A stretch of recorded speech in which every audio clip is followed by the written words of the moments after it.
have any guests who are worshiping with us for the first time, I want to extend this welcome to you. We're glad that you chose to be here on a Sunday morning, and I can say with absolute certainty that you couldn't have picked a better place to be on a Sunday morning, especially because we are starting a brand new message series today entitled Prepare to be Set Free. Prepare to be Set Free. And for those of you who don't know, we actually preach through series. And so what we will do is we'll take one message and we'll break it down into 3 or 4 bite-sized, digestible pieces so that you can have something to work with, as opposed to me standing up here and preaching for 2 hours. Y'all wouldn't want that, right? And so instead, we condense the messages down to 3 or 4 35-minute messages. And so you are here right when the airplane is getting ready to take off. Now, I'm going to let you know that this series right here, we are going deeper than we normally go.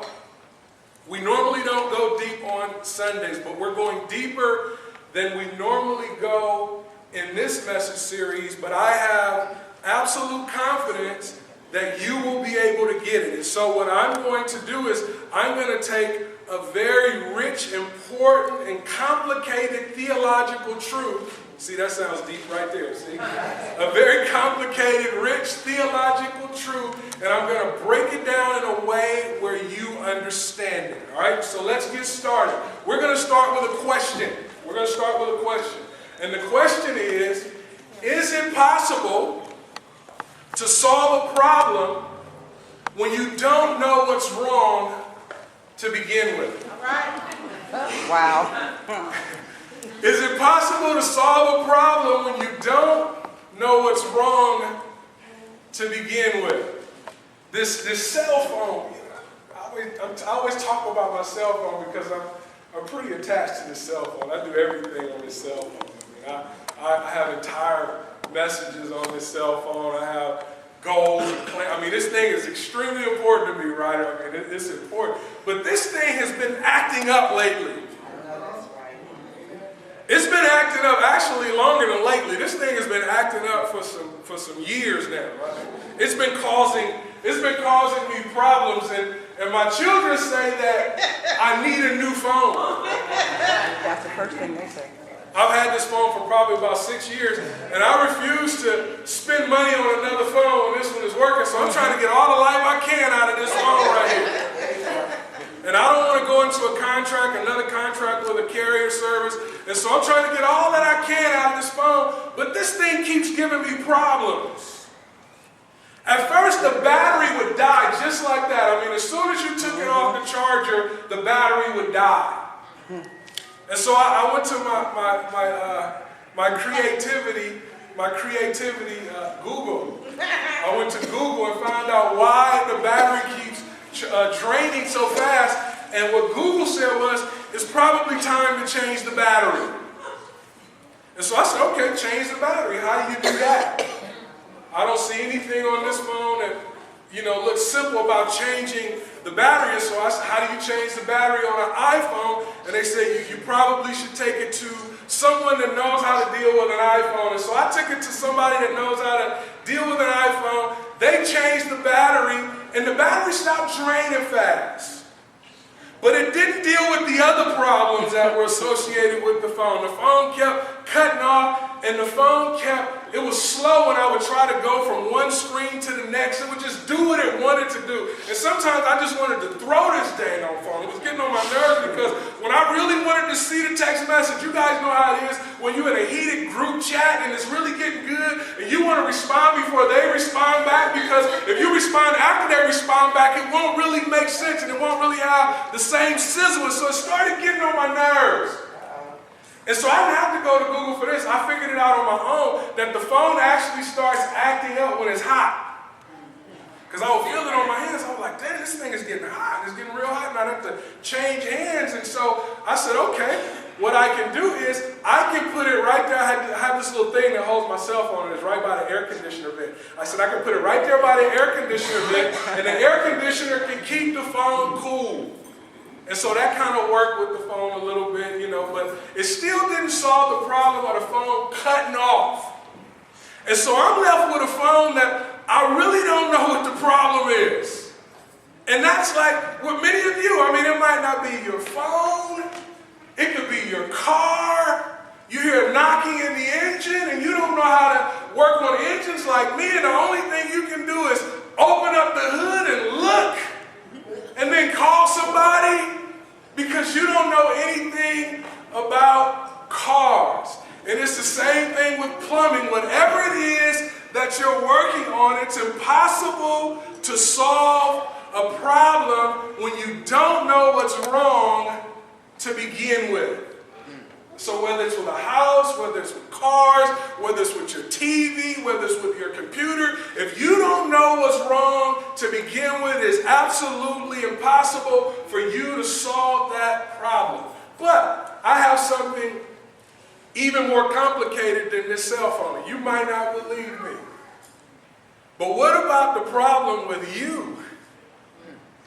What about the you problem, right? You know, we have these problems in our relationships. We have these problems with our finances. We have these problems with our marriage. We have these problems with our health, right? And so we're thinking, okay, how can I solve my marriage problem? How can I solve my health problem? How can I solve my finance problem? But what if the real problem is you? What if the real problem is me? And so if the real problem is you and the real problem is me, how do we solve the you problem? Especially when we don't know what's wrong to begin with. We can do like I did with my cell phone, right? We can get on Google. We can go see a therapist. We can put it in front of the air conditioner, put our face in front of the air conditioner and cool off a little bit. Maybe we need to cool off a little bit. But that doesn't seem to solve the problem. And the reason why we can't solve the problem, most of us, not all of us, is because we don't know what the real problem is to begin with.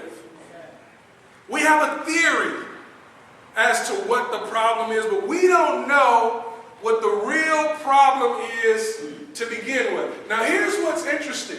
There are some people who don't think they have a problem. Or there are some people who don't know that they have a problem, right? And so they keep blaming and pointing at other things as being the problem, and it's never getting resolved, right? Because the truth of the matter is, if it's that person, then why is it that you have the same problem with another person? See, the common denominator between the problems at work, your problems at home, your problems with your children, your problems with your mate, the common denominator is you. And so the real issue is solving the you problem, but some people don't think that they have a problem. So let me help you out a little bit. Have you ever, Maya, you paying attention? Have you ever said that you were going to do something and didn't do it? Yes. Right? Or said that you would never do something, right? I would never, ever get caught up in a relationship like that. I would never put those type of things in my body. Not me, I will never do that. Or something that you said you would never do anymore. You've seen the problems that were associated with it before. You says, I will never ever do that again. Have you ever did it anyway? Yes. The chances are you have a you problem. Or have you ever not did something that you said that you were going to do? I'm going to start working out. It's that time of the year, right?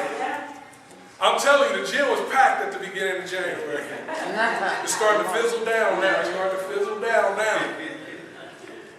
Have you ever not did something that you said that you were going to do, that you were saying you weren't going to ever do again, or you were going to do? Have you ever got caught up like that?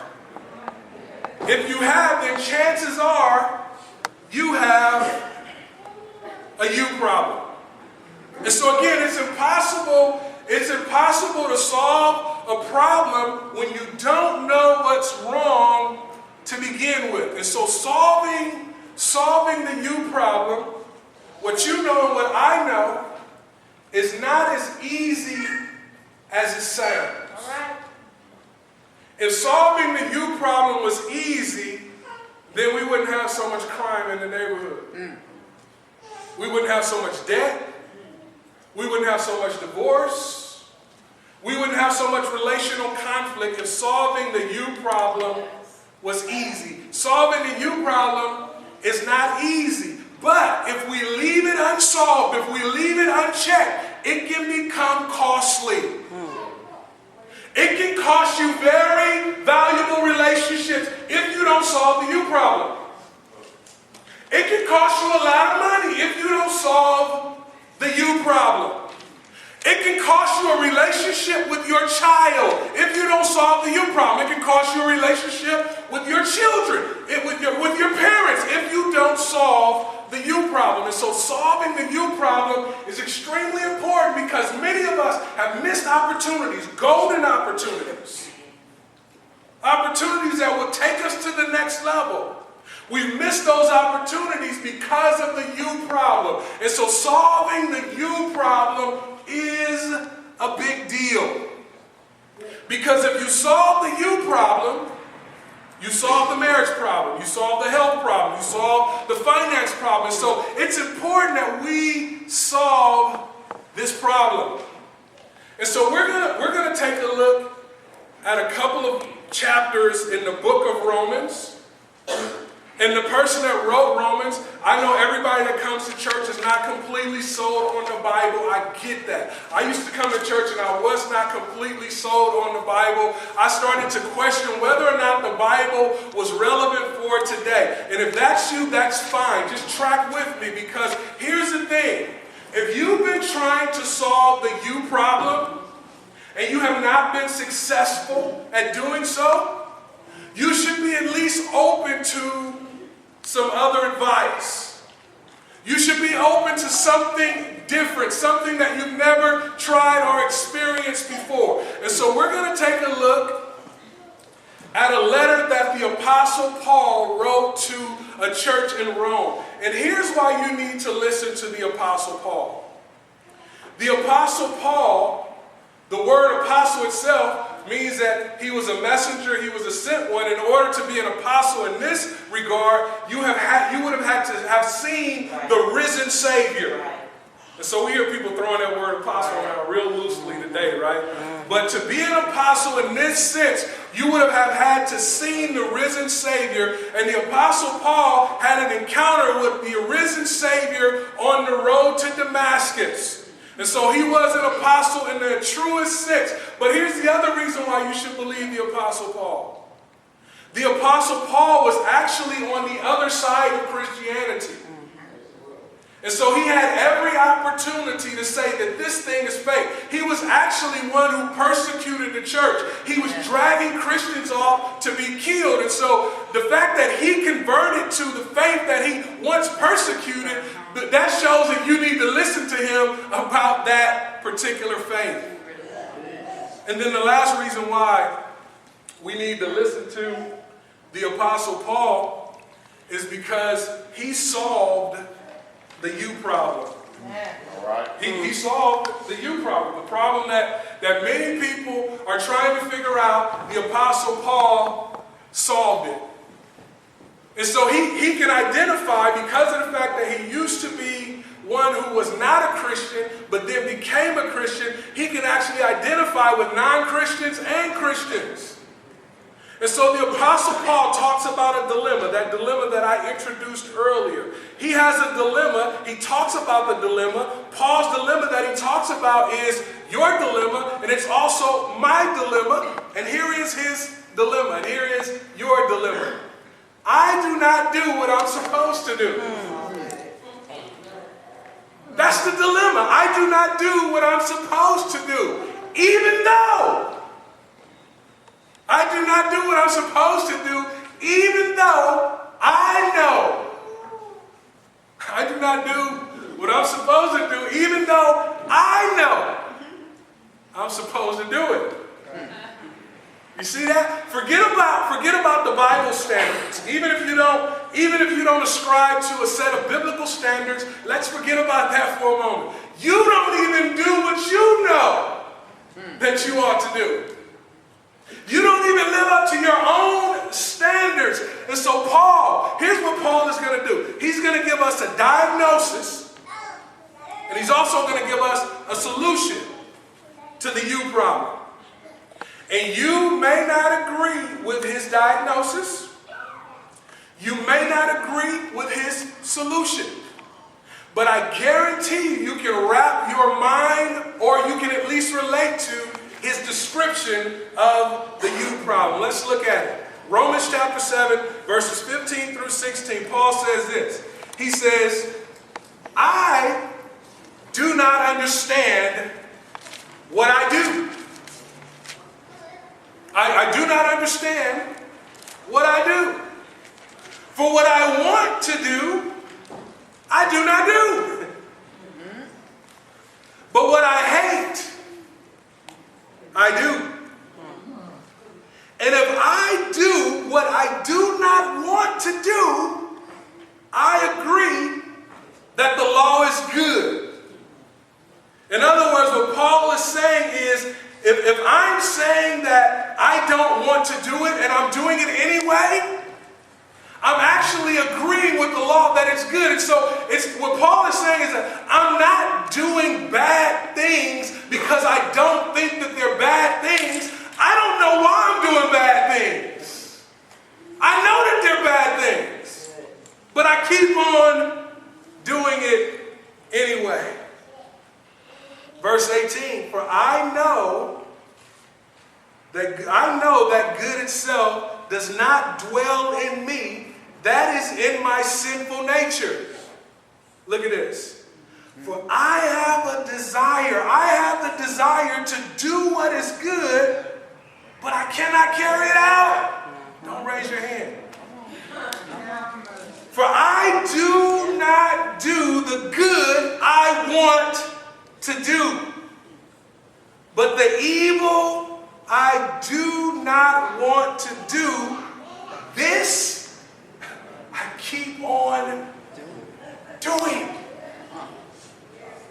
I don't do what I know I ought to do. Paul says, I can't do what I know I ought to do. I keep on doing it even though I know it's not right to do it. I keep on cussing even though I say I'm going to stop cussing. I keep on overspending even though I say I'm going to stop overspending. I keep on doing what I know I should not do. And the things that I should do, I don't do it. I say I'm going to start reading my Bible more. I say I'm going to start coming to church every Sunday. I say I'm going to start saving money. I say I'm going to start exercising. I say I'm going to start eating right. But I just can't seem to carry it out. That's in the Bible. See, even if you don't believe the Bible, you believe that part. Yeah. Because you can relate to that part right there. Now, there's debate in Christian circles. There's debate in Christian circles as to whether or not what Paul is talking to is referencing a believer or a non-believer. I say both. Because I can relate to what Paul is saying, even from the standpoint of before I became a Christian. And I can relate to what Paul is saying, even from the standpoint of now being a Christian. I don't always do what I'm supposed to do, even though I know I'm supposed to do it. And so Paul was a law-abiding Pharisee, which meant that he knew the Bible from cover to cover. And he's writing to a primarily Jewish audience. And he's saying, I can relate to you. That you are the type of people that tell people what to do, but you yourself don't do it. And you don't want people to know that you don't do it, and so you act like you do it, even though you really don't. And so Paul is saying, I can identify with that struggle. I can identify with that struggle. And so, what I started to do when I was preparing for this, I started looking up, You know the whole how-to thing, right? I'm really big on this whole Google thing. I'm telling you, you should try it. Google is really, really good. I'm big on this Google. I use it in a minute from my cell phone, from the computer. I just love Google, right? And so I just punched in how-to, right? Because I wanted to see all of the how-tos out there. I wanted to see all of the how-tos out there, whether it was a how-to book, whether it was a how-to movie, whether it was a how-to song, whatever it was, how-to, I wanted to see it. And I'm telling you, it was thousands upon thousands of how-tos when you search Google. And so it's hard for me to narrow it down, but I narrowed it down to 5. And I want to show you guys 5, just in case you're trying to figure out how to do certain things, right? For my brothers and sisters that want to be a boss, you want to stand out among the crowds, how to be a boss. They got something out there called how to be, not a boss, how to be a boss, right? If you want to learn how to be a boss, how to stand out among the crowd, they got something out there for you. All right. Now, what if you want to learn how to kill somebody and get away with it? They got something out there for you. Yeah. How to get away with murder. That's a very popular show. You can learn how to kill somebody and get away with it. All right, what about my Latin brothers and sisters that want to sharpen up on your loving skills? They got something out there for you. How to be a Latin lover. How to be a Latin lover. Whatever it is you want to learn how to do is out there. And then for you know, we see diversity in here, right? We see Hispanic, we see Black. I speak Pig Latin. Anybody speak Pig Latin? We got a lot of diversity in the room. But for my brothers and sisters that want to sharpen up your diversity skills and your language and being able to speak other languages, how about this? How to speak chicken. Anybody want to learn how to speak chicken? There's a how-to on speaking chicken. Uh-oh, I skipped one, right? Yes. People that's trying to avoid falling in love with the wrong person. Go back to that one. Go back to that. How to avoid falling in love with a jerk. Listen to me. Write that one down. You don't need another self-help book. You don't need another self-help movie. You don't need another self-help motivational talk. It's the same stuff that's been said for years and years and years. Ask some of the older people. They will tell you the stuff that they said in these how-to books are the same things they've been saying for years and years and years. I'm all for reading. I encourage people to read. I'm all for educating the mind. But these things can only complement the real solution. They themselves are not the real solution. And so Paul's dilemma is your dilemma. Paul's dilemma is my dilemma. But Paul's diagnosis, just track with me. Paul's diagnosis is your diagnosis. Paul's diagnosis is my diagnosis. So Paul is getting ready to get into his diagnosis. We're going to actually go back to Romans chapter 5 because in chapter 7, he's talking about the challenge of what he talks about as a reality in chapter 5. In chapter 5, verse 6, he says this, you see, at just the right time, when we were still powerless, somebody say powerless. Powerless. When we were still powerless, Christ died for the ungodly. Somebody say ungodly. Ungodly. And so Paul introduces, and whether you agree with it or not, Paul introduces the problem. The problem, according to Paul, is you are powerless And ungodly. and you're ungodly. Wow.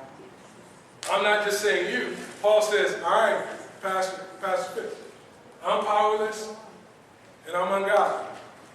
Now, nobody will go around saying I'm powerless and I'm ungodly, it seems kind of offensive. And so let me help you guys out a little bit. What Paul is saying is that God is perfect. Right? Every religion would agree with this, regardless of what God they serve, whether it's a spiritual God or a physical God, that God is perfect. Paul says, he's saying that God is perfect. We're not perfect. All right. What Paul is saying is that we are unlike God. We're ungodly. Does that make sense? Yeah. And so we are powerless and we are ungodly. And that's what Paul is describing or diagnosing as the real problem. He goes on in verse 7. He says, very rarely will anyone die for a righteous person. Though for a good person, someone might possibly dare to die. In other words, it's not common to see people dying for people regardless. All right. One might consider dying for a righteous person. But look at this, verse 8. But God demonstrates what? His own love for us. It's not a regular type of love. Look, he says his own love for us. In this, while we were still sinners, this is so powerful, you cannot miss this. While we were still sinners, Christ died for us. For who? The powerless, ungodly sinner. You cannot miss this, right? This happened over 2,000 years ago when Paul wrote this letter. But when Paul wrote the letter, at the time that he was writing the letter, it was about 22 years after the death of Jesus Christ. And so what Paul is saying is that when Jesus Christ was being hung on a cross outside of Jerusalem, at that very moment in real time, me and my buddies were sinning our brains off. We were sinning our butts off. Rejecting the very blood, rejecting the very sacrifice that was designed to save us. It's real time that while he was being hung on the cross, he was actually dying for people that were committing sin at that very moment. It's a real-time solution to the problem. And so he's going to tease this out. He goes down, verse 12, he says, therefore, now this is important that you grab this. Remember I told you, we're going to go deep. And some of the things that I'm talking about today is going to be like a refresher. I'm almost done. It's like a refresher. But for some of you, it's going to be brand new. He says this, therefore, he's connecting two thoughts. He says, therefore, just as sin entered the world through one man. Don't miss this. This is so powerful. If you grab this right here, it's going to absolutely change the way that you live life and the way that you respond to challenges. Paul talks about sin.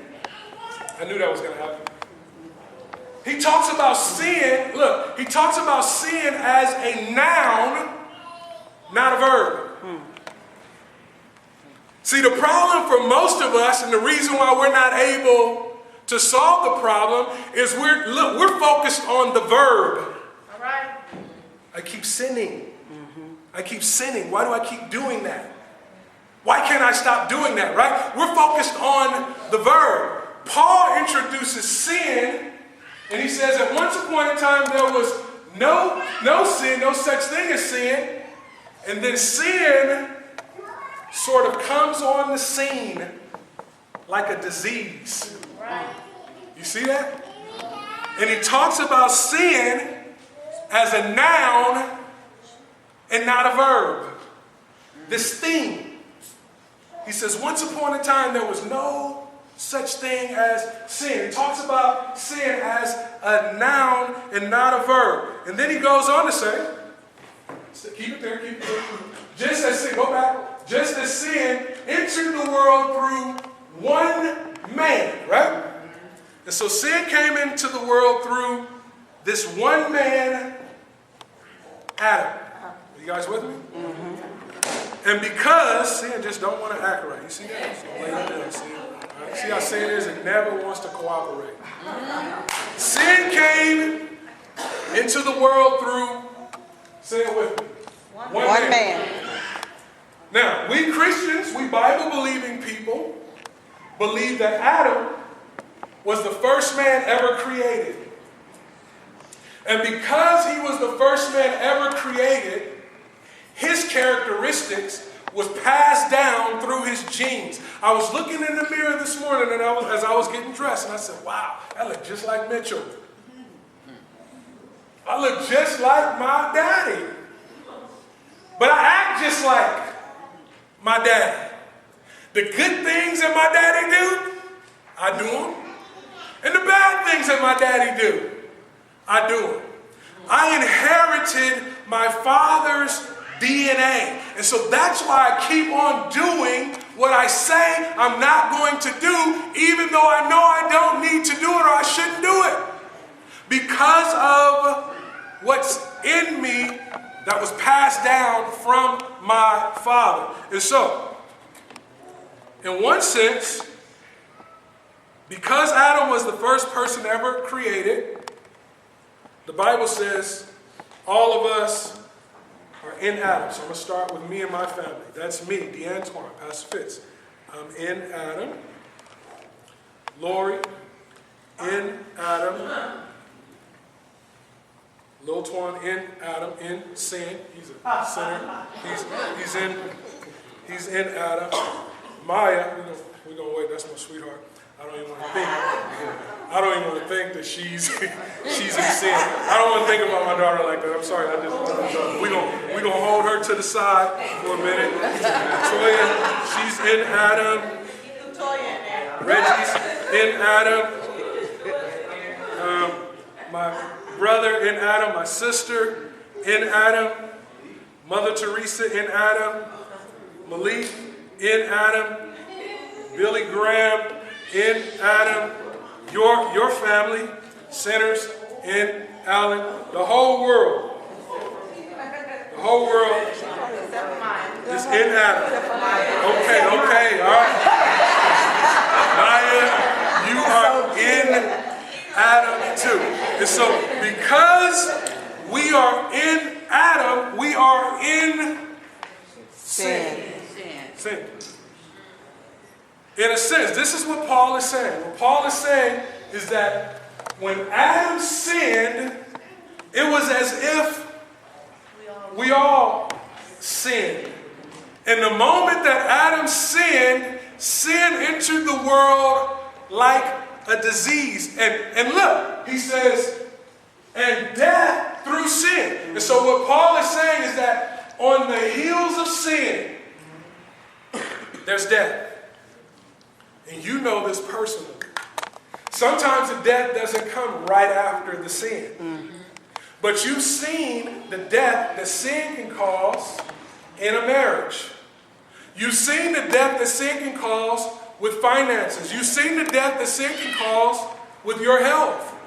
You've seen the physical death that sin can cause. And so he says the sin came through one man and death through sin. And in this way, death came to who? All people. Right? This is Paul's diagnosis. You don't have to agree with it, but it's still his diagnosis. Because all sin. And so here's what Paul is saying. We're sinners by nature because we are in Adam. But we're also sinners by choice. Dysfunction breeds dysfunction, right? Because not only are we sinners, but we add things to our sin like alcohol. We add things to our sin like drugs. And then you add to that neglect and abuse, right? And so that's where we are today, but it really started from here. It says, because all sin. Next slide. He says, but the gift. He introduces a new character. He says, but the gift. And I want to introduce you guys to how I look at the Bible. I look at very complicated texts like this. I color code it, right? So I color coded it for you guys so you can track, right? Because oftentimes in the Bible, it'll use a different word for the same thing, right? And so right now it's going to say gift, but you're going to see later on that Paul is going to use another word, but he's still talking about the gift. Are you guys still with me? Yes. I told you guys we're going deep, but I know you guys can stay with me. He says, but the gift is not like the trespass. What is the trespass? Adam's sin. The one sin of Adam that caused the whole world to become sinners. Next slide.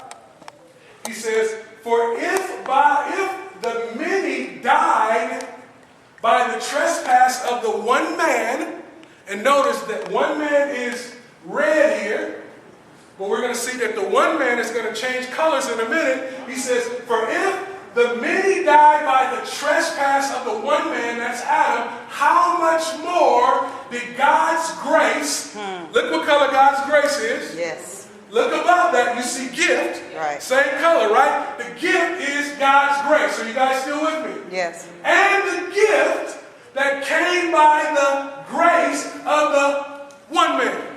You see what color that one man is?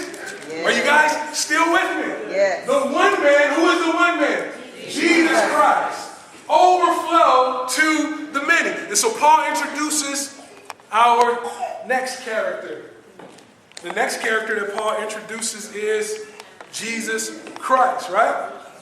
And so here's what Paul is saying. Here's what Paul is saying. When Adam sinned, it was as if we all sinned. And so all of us are in Adam. And so God sends Jesus Christ. He is another type of Adam, but a better version. Right? And so we're going to start with my beautiful daughter, Maya. Right? And so what Paul is saying is that Adam sinned and caused the whole world to fall into sin. But then here comes Jesus Christ, God's gift. All right. God's free gift of grace. Next slide. He says, nor can the gift of God be compared with the result of the one man's sin. You can't even compare the two. What happened with Adam when he sinned and what happened with Jesus Christ when he died on the cross, you can't even compare the two. He says it cannot be compared with the result of the one man's sin. Look at this. The judgment followed the one sin. We are all judged sinners. And brought, what's that word? Condemnation. We are condemned sinners. When Adam sinned, we fell into condemnation. But the gift, you cannot earn a gift. It cannot be called a gift and still be something that you have to work for. The gift followed many trespasses because after Adam sinned, a whole bunch of sin kicked in. You and all the sin that you did yesterday, and the day before that, and the day before that, and you and all the sin that you're going to do and commit tomorrow. He says, but the gift followed many trespasses and brought justification. That is a legal term. And what Paul is saying is that Adam brought condemnation. But when Jesus Christ died on the cross and we place our trust in him, we are justified. What does that mean? It means just as if we never sinned. And so what Jesus Christ did was undone what Adam did. Are you guys with me? This is a very complicated theological truth, but it's a very powerful truth. Next slide. For if by the trespass, that's the one sin, of the one man, Adam, death reigned. This is important. We're getting ready to transition. Death reigned. That means that death had mastery, right? Death reigned through that one man. Next slide. How much more will those who are in Adam, how much more will those who receive God's abundant, you remember the word was gift at first, right? God's abundant provision of grace in life. See, I'm telling you, little words, we miss little words that are so important because we thought about this, we approached this from the standpoint of going to heaven, going to heaven, going to heaven. That's not what Paul is talking about right here. Heaven is already done. If you're a Christian, you already got that together. But what Paul is talking about is how to be set free from you. How to solve the you problem. That's what Paul is talking about. In life, not in heaven, in life, through the one man, in life through the one man, in life through the one man, in life through the one man, Jesus Christ. Paul is on to something. And if you can wrap your minds around this, I'm telling you, it's going to change the way you do life. It's going to change the way you relate to sin. Next slide. Consequently, he's wrapping it up.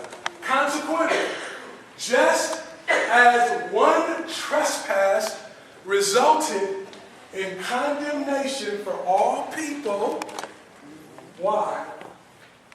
Just as one act of condemnation resulted in one act of sin resulted in condemnation for all people, so also one righteous act resulted in justification and life for all people.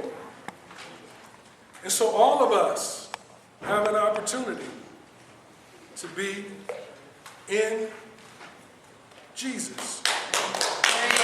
Jesus made a way. God made a way for us to be undone from Adam's sin. So Paul says the real problem is that you are a powerless, ungodly sinner. And you are condemned to death. And that is the reason why you keep on doing what you keep on doing, even though you know you need to stop. But he said that God has provided a way for you to be redeemed. And so he finishes up. He says, for just as through the disobedience of the one man Adam, the many were made sinners, so also through the obedience of the one man, many will be made righteous. And the Bible teaches us that only the righteous will see God. God demands perfect righteousness.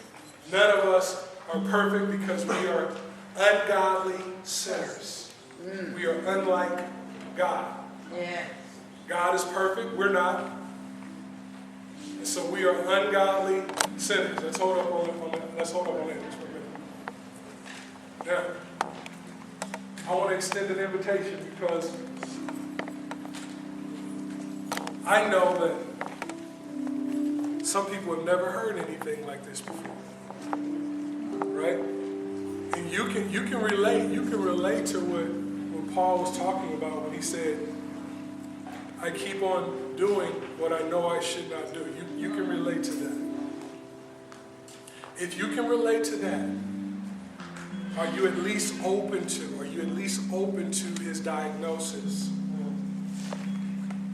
His diagnosis is that we are ungodly sinners. And we're powerless to do anything about these defects. We're powerless. There's no way that we can fix this on our own because it's bigger than us. It's dysfunction after dysfunction after dysfunction. And so what I want to do is, I want to extend an invitation to you. I want to extend an invitation for you to come out of Adam and be placed into Jesus.